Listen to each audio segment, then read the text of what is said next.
Lawmakers in Hong Kong have been formally sworn in following September's election. It was the first major poll since the 2014 pro-democracy protests.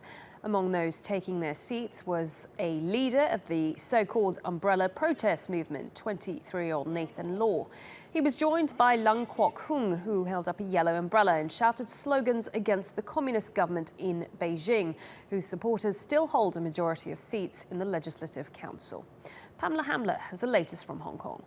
Today's swearing-in ceremony at the Legislative Council was very colorful indeed.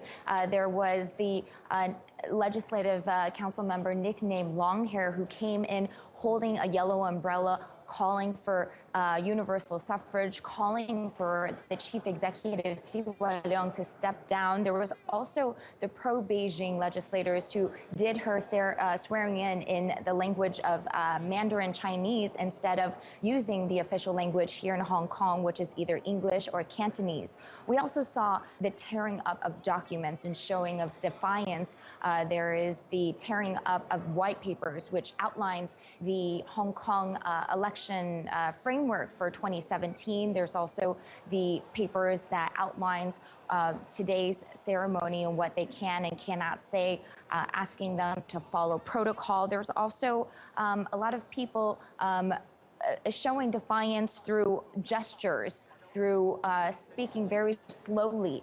There's one legislator who took pauses as long as 6 or 7 seconds long between each individual word, and everyone was just standing there waiting for her to complete her oath, so much so that even the translators, the sign interpreters, left to take a break and came back. So very colorful indeed. It all wrapped up with Nathan Law, the youngest newly elected member, 23 years old.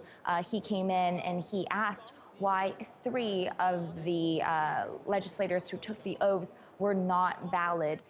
And that validity, we will find out whether or not they can retake the oath next week. In the meantime, the 3 that were not officially sworn in will not be able to vote for the next president of the Legislative Council.